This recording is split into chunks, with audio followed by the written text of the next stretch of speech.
Olá pessoal, meu nome é Juliana Jandre e hoje nós vamos falar de um assunto também bastante importante para vocês no vestibular, que são aquelas palavras que geralmente causam confusão de sentido.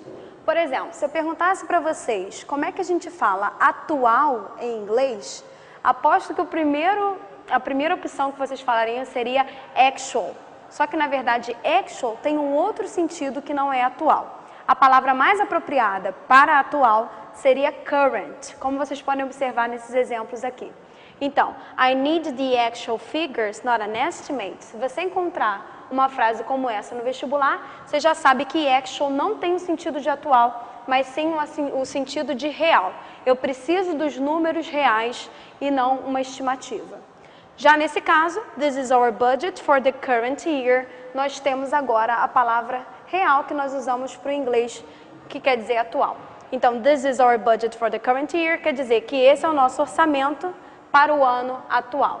Então, actual quer dizer real, enquanto o atual nós usaríamos a palavra current. Um outro exemplo de palavras assim que também causam confusão são as palavras sensitive e sensible.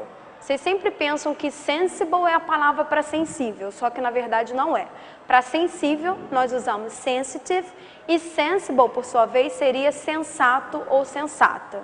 Como vocês podem observar, this soap is for sensitive skin. Eu estou dizendo que esse sabão é para pele sensível. Sensitive com sentido de sensível. Já aqui, she gave me some very sensible advice. Estou dizendo que ela me deu conselho muito sensato. Então, tomem cuidado com essas palavras também quando vocês estiverem lendo os textos do vestibular. Mais um exemplo seriam as palavras eventually e occasionally. Eventually que é o grande problema, que vocês têm uma tendência já a associar com eventualmente.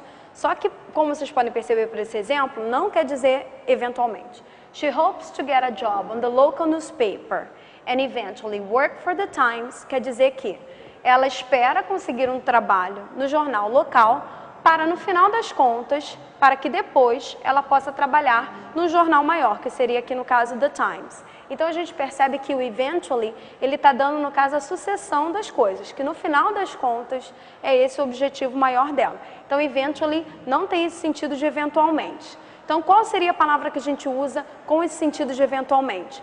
Pode ser, por exemplo, occasionally. Com esse sentido, assim, nós geralmente, eventualmente, nos encontramos depois do trabalho para beber alguma coisa, para um drink, nós usaríamos we occasionally meet for a drink after work. Então, a palavra eventually é até considerado um falso cognato, que não parece eventualmente, mas não é. E, na verdade, quer dizer no final das contas. Então, pessoal, prestem bastante atenção, que essas palavras são realmente as pegadinhas, então, para não cair nelas, fiquem atentos. Boa sorte e até a próxima!